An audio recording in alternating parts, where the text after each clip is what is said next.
Bom, Obrigada nós vamos por estar então aqui. começar o nosso quarto painel do dia com a Laura Oliveira, que é a CEO do Grupo Livro. E eu queria, Grupo Levo, bater um americano aqui. Deve ser interferência do McDonald's, talvez. Mas nós aqui já ouvimos grandes lições de empreendedorismo, carreiras incríveis, e nós estamos guardando a Laura para o final, porque ela conseguiu ganhar da Renata em termos de empreendedorismo, porque ela começou a carreira dela de empreendedora aos 12 anos. Então, Laura, vamos começar contando por essa experiência e depois a gente vai falando. A minha história é um pouquinho diferente de todos que passaram até aqui. Eu estava escutando o Roberto Salute, depois o menino da JBS, e escutei a Renata, que eu achei incrível. Eu sou self-made total. Eu comecei aos 12 anos no Centro Pequeno Trabalhador. Eu sou católica e a minha parte de diversidade e inclusão começou na casa da minha avó. Então, toda a parte de diferenças de cor de pele, de diferença, a gente aprendeu na casa da vovó, que não tinha diferença nenhuma. Então, ela falava assim, menino, quem tem R$5, R$10 aí? Então, todo mundo que batia na casa da minha avó no centro, ela falava assim, quem tem um dinheiro aí? Vamos ajudar essa pessoa. Vó, quem é? Eu não sei, não importa. Bateu na sua casa, você ajuda. E assim eu comecei a minha fase de filantropia. Então, parece bobo, mas a gente tem essa coisa de casa. Então, como ele falou que ele era filho de imigrantes, a minha vida foi ser neta da minha avó. Então, a gente ficava lá para meus pais trabalharem e a gente ficava ali vendo aquela situação. Vó, quem é? Não importa, bateu na sua porta, você ajuda. Se você pode fazer alguma coisa para o outro sem olhar quem. Então, aquela coisa de religião, independente de qual religião. Minha filha, se ele é do candomblé, se ele vai, o que é candomblé? Uma hora você vai entender, porque não tinha o Google para você dar um Google e ver o que era. Então, você ia aprendendo como era ser filântropo e ajudar ao próximo sem olhar a quem. Então, aos 12 anos, a gente ia ajudar. Eu fiz 50 anos, então, quem estiver aqui parecido comigo. Então, a gente cuidava dos meninos que ficavam cheirando cola e engraxava sapato. Então, a gente tinha que fazer alguma coisa para o próximo. Eu estudei em colégio de irmãs. Então, nas irmãs, a gente estudava que realmente tinha que fazer. Então, no empreendedorismo, a gente vendia alguma coisa na feira para ajudar os padres e as freiras, para sempre ajudar alguma coisa na igreja. Então, você sempre tem uma história. Seja de algum lugar, você tinha que começar a fazer. Então, o empreendedorismo começa por aí. E a gente começou vendendo brigadeiro e docinho de coco na feira de artesanato para fazer alguma coisa. Só que isso começou a ficar mais forte quando você foi para o Colégio das Irmãs e aprendi a fazer as bonequinhas de sabonete. Então, eu vou lançar um livro, e aí no livro a gente vai fazer uma exposição, e eu fui fazer essa bonequinha para mostrar para meus filhos. Só que eu furei todos os dedos, já não tenho mais prática, e a gente aprende a ver que não era fácil. Mas eu vendia muito na caixa de camisa. Então, a gente começa a empreender e depois a gente vai contar mais sobre isso, mas é bem interessante. Bom, vamos falar um pouco do Grupo Levo, que tem não só empreendimentos na área de franquia com McDonald's, mas tem também de energia. Conta para a gente. Então, nessa coisa toda, eu comecei a estudar. Eu sempre estudei em escola pública, como esqueci o nome dele, o Xandó, né, da JBS. Eu também não tinha recursos. Então, eu comecei a estudar na escola pública e eu fui fazer eletrotécnica, porque eu sempre gostei de energia. E lá no Mato Grosso, a gente tem uma incidência solar muito forte. Então, era um calor doido. Então, eu fui fazer eletrotécnica. Naquela época, ninguém nem falava de energia solar, mas a gente tinha o Linhão. A gente está no Centro-Oeste. Eu sou sobrinha do Dante de Oliveira, quem lembra das emendas das diretas. Emenda Dante de Oliveira. Dante de Oliveira. 1984. Hoje, isso mesmo. Então, já era uma menina, a gente tinha um comício das diretas, aquela coisa toda. Então, a gente tem uma veia política e a gente tinha que estar correndo atrás. E no Mato Grosso, era para ter essa soja hoje, para ser o celeiro do mundo, a gente tinha que botar energia. Então, o Mato Grosso tinha um potencial energético muito grande. E dentro lá, a gente tinha que levar os linhões e tudo. Então, a eletrotécnica era muito forte.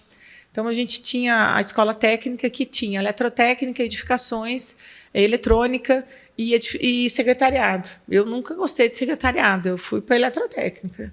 E porque o Estado era uma coisa de energia, já tinha o Olacir de Moraes naquela época, então você queria uma coisa promissora. Então eu falei, eu vou fazer eletrotécnica, porque eu vou fazer engenharia elétrica e eu quero fazer alguma coisa na área de energia. Então, você está falando do seu filho de finanças, eu também queria ir para o mercado financeiro ou para a área de energia, eu queria crescer. E a gente corre atrás. Então, eu fiz eletrotécnica, queria trabalhar. E aí eu falei, bom, eu preciso fazer alguma empresa grande, porque eu estou no Mato Grosso, eu tenho que mexer com gado, eu tenho que vender carne para alguém, eu tenho que mexer com gado. Então, a gente via as novelas da Globo, né? Aí, naquela época, acho que era o Rei do Gado, alguma coisa, né? E a gente tinha que fazer alguma coisa. E aí, nessa época, eu fui fazer eletrotécnica, depois fui estudar. E a minha vida foi muito bacana, porque eu comecei a trabalhar muito cedo e depois consegui fazer a parte de ser franqueada do McDonald's. E quando eu comecei a fazer McDonald's, eu fui para Brasília, porque no Mato Grosso não tinha muita coisa. Eu gostei de ver a garra dela, de falar, vou crescer, e eu queria fazer isso tudo. Só que, infelizmente, meu pai faleceu antes de eu nascer. Então, eu falo que é self-made porque você tinha que ter muita garra. Então, eu trabalhando, eu fui fazer área de turismo, fui trabalhar na área do Pantanal Mato Grossense, era o que tinha. E eu consegui fazer uma empresa, e dessa empresa eu consegui ser franqueada McDonald's, e a gente saiu na época de quase nada para um faturamento de 30 milhões, depois um faturamento de X milhões. A gente tem compliance, a gente não pode falar de faturamento, mas você sai do nada para X, e um dia a gente quer fazer 1 milhão, um bi, né? Mas a gente sempre corre e a gente consegue, do nada, fazer uma empresa de milhões. Empregar várias pessoas. Hoje a gente tem mais de 500 funcionários e a gente consegue. Eu tenho 7 franquias McDonald's e nós somos a primeira franquia a ter 100% de energia limpa e renovável. Por quê? Eu estudei eletrotécnica, 20 anos depois eu fiz uma usina de energia solar. Então, a gente tem que correr por causa do tempo, mas a gente está lançando um livro que vai explicar toda a nossa trajetória. Mas o Grupo Levo, hoje, a gente tem franquias McDonald's, que nós estamos fazendo 25 anos de franquia. A gente tem a usina de energia solar, fotovoltaica, que nós colocamos como primeiro, e a gente tem o braço social, que é a filantropia, que eu começo contando da história da minha avó. E hoje a gente é premiado pelo Great Place to Work, pelas diferenças que a gente faz. Então, todo ser humano importa. Há 15 anos atrás, nós mudamos os nossos banheiros. Então, eu convido a todos a fazer a transformação do nosso banheiro, porque nós contratamos trans há mais de 15 anos. E a gente faz esse trabalho porque realmente a gente vê pelas competências, independente de cor de pele, orientação sexual e não importa o que a pessoa acredita, mas aquilo que ela entrega, pelos soft skills, principalmente. Claro que a gente vê o hard skills, mas a gente vê muito mais o que ela agrega na equipe, a diversidade e a inclusão. Ela faz parte do meu dia a dia nesses 25 anos. Eu já faço isso há muitos anos. Hoje nós somos reconhecidos pelo Great Place, pela diversidade, inclusão, carreira, contratação de mulheres. Hoje, nossa diretoria, a gente tem mulheres, 75% da diretoria são mulheres. Isso é um diferencial. Nós temos mulheres no conselho e a gente faz um trabalho bem diferenciado para trabalhar esses resultados financeiros, e o Grupo Levo é isso. Nós temos franquia McDonald's, usina de energia, o braço social. No braço social, a gente tem 60+, a gente tem oficinas de costura para dar oportunidade para as mulheres que estão em vulnerabilidade, e a gente faz projetos de geração de renda. Eu sou uma empresa de médio porte, ainda não temos bilhões, mas a gente tem iniciativas de várias maneiras de tirar as pessoas de situações de risco. Então, nós trabalhamos com gerações de renda, não fazemos assistencialismo, e a gente, com iniciativa própria, sem nenhum incentivo de governo, a gente consegue, numa empresa de médio porte, fazer todo um trabalho de terceiro setor, e a gente tem trabalhos voluntários de todo o nosso time, e esse é o Grupo Levo. Nós temos prêmios da ONU de empoderamento, nós Nós somos pequenininho, mas a gente tem o mesmo prêmio da Natura, que é o de empoderamento das mulheres. Nós temos o prêmio prata da Natura, então a gente tem um trabalho com refugiados também. A gente tem o apoio do Exército e da ONU, que a gente contrata refugiados. E a gente pega também parcerias, até com o Santander ou com empresas de administração financeira, para os nossos funcionários. Por quê? O colaborador endividado ele não produz o que ele gostaria. Então, a gente faz um trabalho de bem-estar dos nossos colaboradores, fazendo com que a empresa tenha um resultado excepcional em termos de lucratividade. Nós vamos para 0 causa trabalhista. Nós temos o menor turnover do Brasil em termos de McDonald's e a gente faz um trabalho diferenciado em termos de lucratividade, de bem-estar, e por isso que a gente está nos primeiros lugares, tem mais de 5 anos no Great Place to Work pelas nossas boas práticas. Então, o Grupo Leve ele se destaca pela valorização dos colaboradores, pelo nível de lucratividade, pelas nossas maneiras de a gente trabalhar o bem-estar de toda essa cadeia, desse trabalho que a gente faz dentro. E a gente convida a todos para visitar nossas empresas, fazer um trabalho de benchmark. A gente também gosta de trabalhar essas práticas e está sempre trabalhando, conhecendo esse trabalho de chão.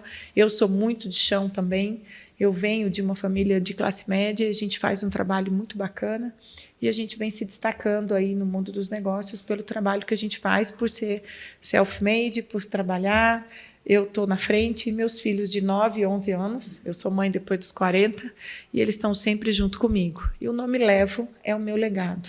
É Laura Enze Valentina de Oliveira Vieira. É mais ou menos isso.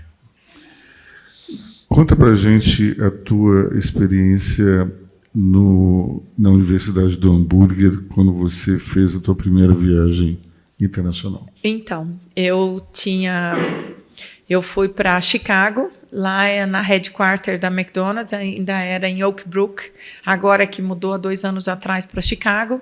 E aí, antigamente chamava Universidade do Hambúrguer, então eu tenho um diploma de hambúrguerologista. Então, nós fomos lá e aí a gente visitou. Para mim era tudo novo, eu era uma menina, eu sou a franqueada mais nova da América Latina. Os meus colegas franqueados, nós somos 69 franqueados no Brasil, são poucas mulheres.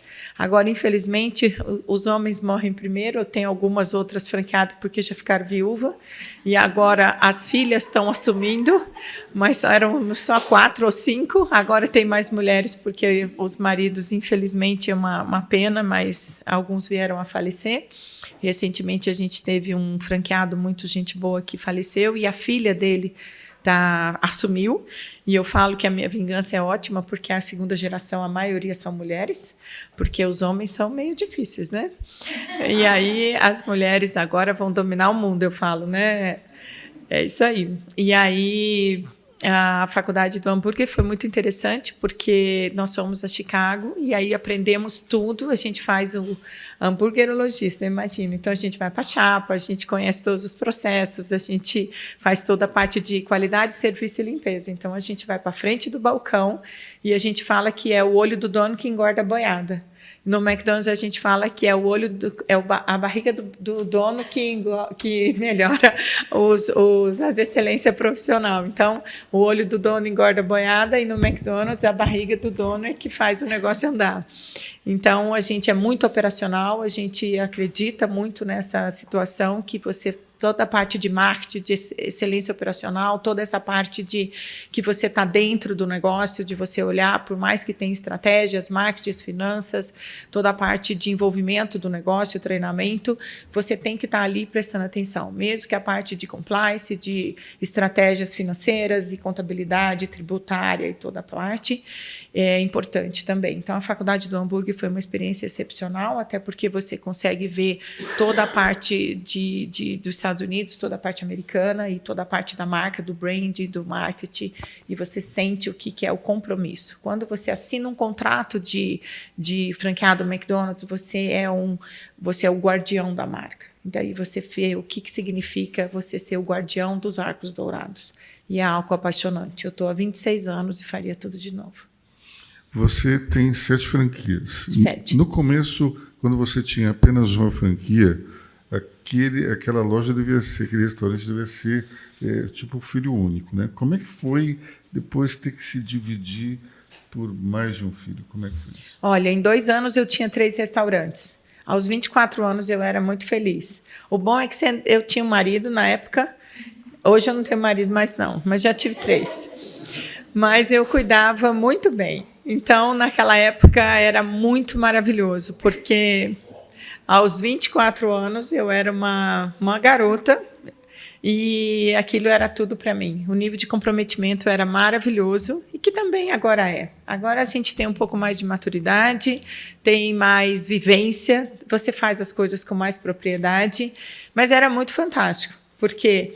Porque você hoje tem mais MBAs, você já fiz curso em Harvard, já fiz sou conselheira pela Fundação FGV, tenho curso de varejo na Fundação Dom Cabral, mas tudo isso não tira a vivência do que eu tenho nesses 26 anos, do chão, da sola de sapato, das demissões que você já fez, das particularidades que você já viveu, das histórias que você já escutou, da condição que você já viveu.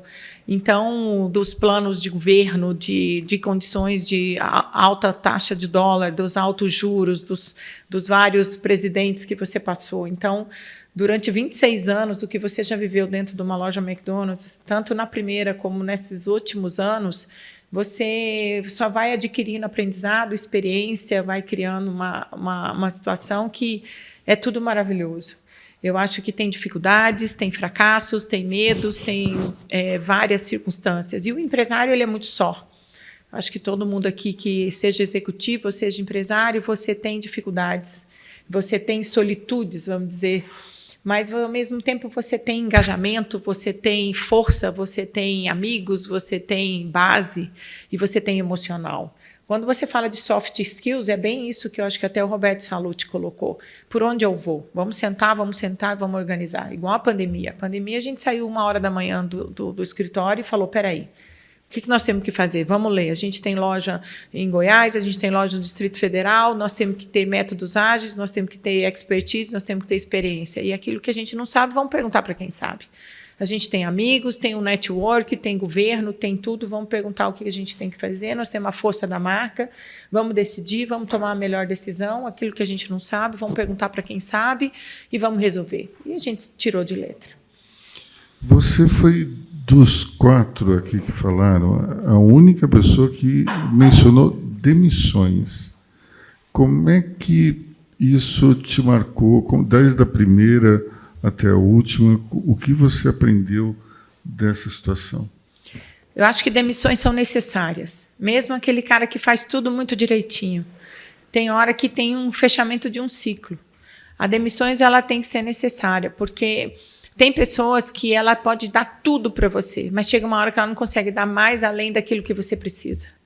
E chega uma hora que você tem que chegar ao seu time e falar assim, aquela pessoa é ótima, mas ela não consegue me dar além do que a gente está precisando.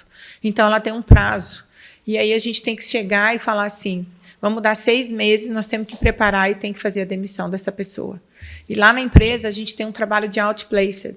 Então, mesmo que a pessoa trabalhou 10 anos, 15 anos com a gente, está na hora dela ser demitida. Então, a gente vai fazer um pagamento de 6 meses de outplacement e a gente vai combinar dessa pessoa, a gente vai trabalhar por 3, 4 meses, nós vamos ter que fazer a demissão dela, nós vamos fazer todos os encargos, vai fazer o planejamento financeiro, porque hoje em dia, dependendo, é 100, 150 mil uma demissão de uma pessoa por causa do tempo de cargo, do tamanho do salário dela, e é caro, isso é caro para a empresa. Então, você tem que fazer um planejamento financeiro para fazer a demissão de 1, 2, 3 colaboradores de longo prazo. Então, você tem que fazer um planejamento financeiro, você tem que fazer um planejamento estratégico e você tem que também fazer um trabalho de confidencialidade para preparar a outra pessoa, para colocar ela no lugar dela, porque talvez o cargo dela é estratégico.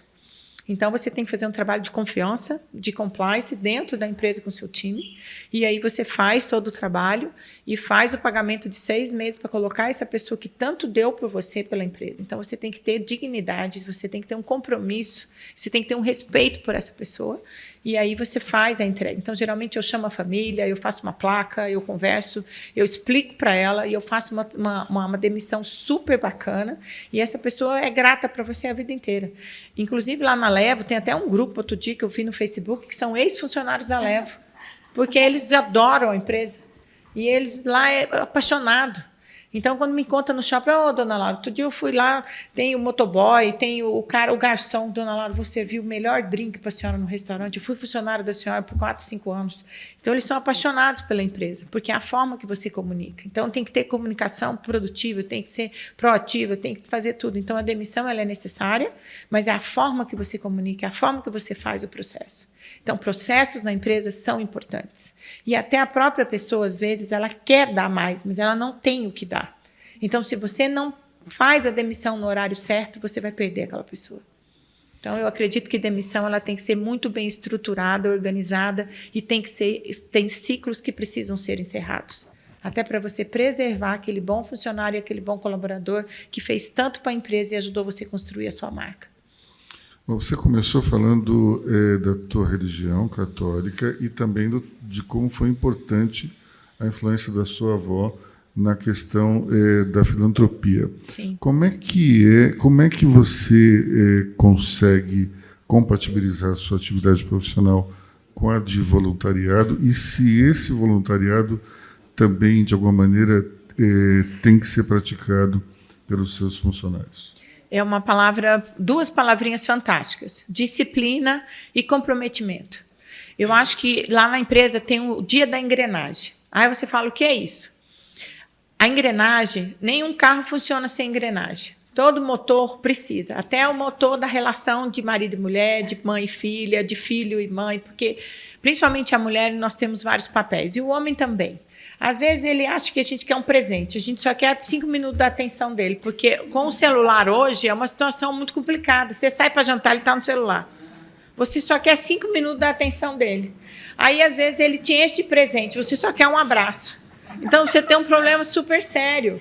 E para fazer trabalhos voluntários, às vezes você já chega com a cesta básica. Ele está querendo uma telha, ele está com goteira, ele só quer que você conserte a goteira. Então, quando você vai fazer trabalho social e quando você vai para a periferia, quem é muito de chão, você tem que aprender a ouvir o funcionário. Eu falo muito, mas eu aprendi o seguinte: quem fala muito tem que aprender a ouvir. Se ele não aprender a ouvir, ele vai ser insuportável. Então, para você ser um bom líder, você precisa ouvir. E você tem que fazer o exercício de ouvir. Então, você me perguntou, como é que eu faço isso? Você tem que ter disciplina e você tem que saber trazer seu time para você. Você só vai conseguir trazer seu time para você ouvindo. Então, o trabalho social te ensina. Se você vai fazer trabalho social, não chega com a cesta básica. Primeira coisa que você tem que fazer quando você vai fazer trabalho social, vai com a cabeça aberta, vai ouvir. Então, quando você vai fazer trabalho social, você aprende. Primeira coisa que você tem que fazer, escuta a necessidade do outro. Casamento, eu já casei 3 vezes. Ó. Então, é o seguinte, a pessoa quer uma coisa de você, você entrega outra. A hora que ele começa a falar para você, já vem com 3 coisas. Escuta a criatura, gente. Primeiro, escuta a criatura. Depois, você faz uma análise. Aí, você faz a entrega. Então, como que eu consigo fazer isso? Com comprometimento e com disciplina. Aí, meus filhos, eles querem que eu esteja em casa. Mas não adianta eu estar em casa se eu estiver no celular ou fazendo uma call. Não adiantou nada. Você entendeu? Então, como que eu tenho que estar em casa e administrando? Então, dona Laura, queremos falar com a senhora. Sim, senhora, estou ouvindo. A senhora não vai falar nada? Não, vou escutar. Agora eu aprendi. Então, você precisa ter a disciplina, entenderam? É bem isso mesmo. Aí você sai com a esposa. Atenção, marido. Sai com a esposa, fica escutando a esposa. As mulheres escutam o marido, dá atenção para ele 5 minutos. Isso é muito sério. Por quê? Isso acontece na empresa. Então, a gente precisa de disciplina, comprometimento e a gente precisa aprender a ouvir. Olha que evolução. Eu que sou faladeira, eu tive que aprender isso. Então, a gente só pode ser um bom líder quando a gente tem disciplina, quando a gente aprende a ouvir e quando a gente consegue fazer mudanças necessárias. E isso, o trabalho voluntário nos traz muito isso, porque quando você vai para a periferia e você começa a aprender o que é a necessidade real de uma instituição, de uma creche, de tudo. Então, você vai para uma creche, aí você pensa que ela quer carne, que ela quer cesta básica. Não, ela quer que conserta o banheiro, que está com problema na descarga, que é a necessidade básica, que é da pirâmide de Maslow, e ela quer que conserta a goteira, porque as crianças do orfanato estão com goteira. E aí sim você vai começar a alinhar dentro da sua empresa e vai começar a alinhar o que o seu time realmente necessita. Quando você passa a aprender a ouvir e começar a alinhar com o seu time as necessidades e começar a organizar dentro da sua empresa realmente as necessidades. Claro que nem tudo você vai começar a entregar, mas já é o primeiro caminho para que você comece a fazer a diferença e buscar e fazer o turnaround, e começar a mudança de chave e começar a fazer as diferenças. Eu acho que é isso. Olha, essa questão de ouvir os outros ela é importantíssima, porque no mundo atual, no qual as pessoas querem interagir, na verdade, elas querem falar, eles não estão muito a fim de escutar. Isso é importantíssimo mesmo. E pós-pandemia, as pessoas estão precisando de mais atenção, as pessoas estão menos tolerantes, elas estão mais agressivas e, principalmente, as pessoas precisam de atenção. E como é que você faz em relação aos clientes? Que, por exemplo, o McDonald's agora tem aqueles totens para fazer o pedido. Então, não tem mais tanto relacionamento. Como é que isso se aplica no ponto de venda? Aí que está o grande diferencial. A tecnologia ajuda, os totens estão lá, mas tem sempre uma pessoa do lado para dar uma atenção. Então, existem os totens, existem toda a tecnologia nos ajudando, mas também a gente chama de influencer. Todas as lojas, se vocês olharem, está totalmente com tecnologia, elas estão totalmente lindas, estão bonitas, mas ainda tem os nossos gerentes ali, ainda tem os nossos influencers, tem sempre alguém ali do lado. Escuta, ele não está funcionando. Escuta, eu não consegui resolver isso. Escuta, que essa loja atende. Então, ainda tem... Toda loja ainda tem um gerente, ainda tem um influencer que a gente chama, ainda tem uma pessoa ali, que são os nossos colaboradores, todos simpáticos, com aquele sorriso no rosto, prontos para atender. Então, existe o diferencial ainda. É o nosso sorriso e o nosso jeito leve de ser McDonald's, encantando os nossos clientes, fazendo a diferença da experiência do cliente. Você quer fazer alguma pergunta? Você estava segurando o microfone? Não. Vamos tocar, né? Não... Vamos, então. Vamos já partir para o encerramento. Eu queria perguntar uma coisa que é algo que mistura negócios e voluntariado. Como é que é um McDia feliz dentro da loja do McDonald's? Fantástico. É um dos melhores dias. A gente se organiza para poder estar junto. Foi sábado agora, eu coloquei meus 2 filhos, eu tenho Valentina e Enzo, para trabalhar comigo. Aí eu falei, nós vamos lá. Toda a loja eles entravam, eu falei, entra lá dentro, vê como é que tá, vê se está tudo limpo, vê se as carinhas das pessoas estão felizes. Mamãe, de novo? Eu falei, sim.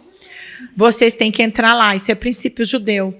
Vocês só querem o cartão de crédito da mamãe. Então, vão lá dentro, entra, vê se está todo mundo feliz. Uma loja McDonald's é um dia mais alegre, mais feliz. É cansativo? Sim. Mas aí vem aquilo que o Salute falou. Eu me realizo com o banco. Eu fico feliz com o banco, mas eu me realizo com a faculdade. Então, é uma questão de propósito. O McDia Feliz é um dia onde todos se doam. É um dia onde você sabe que você faz a diferença. Então, é um dia que pode ser mais corrido, mais agitado, é um dia que eu vou ficar com um pouquinho da perna mais difícil. Mas lá na Levo e nas outras lojas do McDonald's também tem o Pee Break. É os 5 minutinhos que você descansa, você vai olhar a mensagem do celular, você vai lavar o rosto, você vai ao banheiro e você está feliz, porque aquele dia você sabe que você está doando do seu tempo, doando algo seu para alguém. Então, quando você trabalha com amor, com dedicação, que você vê que você vai fazer a diferença para o outro. Então, é aquilo que eu te falo. O dia da engrenagem é justamente para você entender qual o seu papel, qual é a sua importância no negócio todo. Então, é muito interessante, quando você vai trabalhar, você dizer qual o seu papel, qual é a sua expectativa na empresa, qual o seu papel aqui dentro, qual a sua importância. Então, eu não entro aqui, você faz isso, no final você recebe esse pagamento.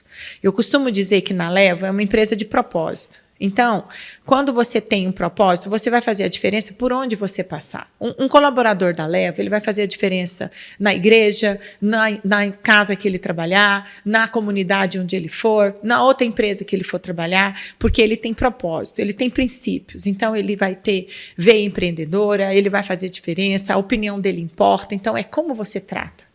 Então, o meu sonho de empresa, quando eu brinquei que eu assisti a novela da Globo, quando você quer fazer a diferença, você tem que ser um líder que faça a diferença. Então, tem que ter legado e tem que ter tudo isso. Então, o que você vai fazer? O Mac Dia Feliz é um dia onde você pega toda a venda do Big Mac e você vai tratar o combate ao câncer infantil e vai trabalhar para fazer o jovem empreender, que é no Instituto Ayrton Senna. Então, o que você está fazendo? Você, colaborador, você está fazendo parte de algo a mais. Então, se você quer fazer a diferença, você tem que entender. Então, você vai para o dia da engrenagem, onde você vai passar tudo isso. Você vai explicar para o colaborador qual é a diferença dele. Então, isso depende do líder, depende do time da sua empresa, de colocar ele dentro dessa engrenagem, dentro desse propósito. Se uma empresa chega e fala assim, está aqui seu uniforme, está aqui seu ticket, você trabalha, você faz isso e no final você recebe seu dinheiro. Tem uma diferença enorme. Você trabalha para uma empresa que ela é Great Place to Work, você trabalha para uma empresa que tem prêmio da ONU, você trabalha para uma empresa que ela dá curso de costura para mulheres de 60 anos, você trabalha para uma empresa que ela faz 15, 20 instituições de creche, que ela ajuda, que ela faz a diferença, que ela faz combate ao câncer, que ela dá emprego para refugiado, que ela faz isso. Você abre a cabeça da pessoa. Então, você está gerando expectativas, você está gerando seres humanos melhores, você está gerando uma cultura de trabalho diferente, você tá colocando sementinhas maravilhosas na cabeça de pessoas. E você está fazendo ela replicar isso na saúde mental das pessoas que ela está convivendo. Então, você está fazendo um trabalho todos os dias de ser humanos melhores. Você está fazendo um trabalho de melhoria de ser humano todos os dias que você está trabalhando. Aí você fala, isso é blá, blá, blá. Não é, não. Se você for lá dentro, conhecer, você vê, eu sou uma menina de 50 anos, que eu estou me achando muito jovem, não é pela aparência, mas pela cabeça que eu tenho, porque minha avó tem 102, ainda toma cerveja, ainda está lúcida, ainda conversa comigo. Entendeu? E hoje a diferença de vida dos 50 anos é os 30. Se conversar com o Nadal, se você escutar um Abílio Diniz que está esquiando, até hoje eu não aprendi a esquiar ainda, mas ele tem 86, eu ainda tenho tempo. Então, a gente tem expectativas de vida nova. Então, se você não criar sementes boas, quem vamos ser aos 80 anos? Então, se eu, como líder, que emprego 500 funcionários, que eu tenho esperança, quem eu vou ser daqui a pouco? Então, acho que todo mundo que consegue gerar 30, 40 empregos, 20, que nós queremos fazer novos engenheiros, queremos fazer novas pessoas, e nós somos pais, e que temos o legado de formar filhos, e que temos empresas, e que temos uma vida privilegiada, qual é o nosso legado, qual é a nossa responsabilidade? Então, nós precisamos ser fortes, nós precisamos ter esse compromisso de fazer coisas boas. Nós temos que ter o mínimo de gerar novos seres humanos, com cabeças boas e com seres humanos capazes de influenciar a pessoa que ele leva para casa. Então, nós somos pessoas importantes e esse compromisso nós temos que ter.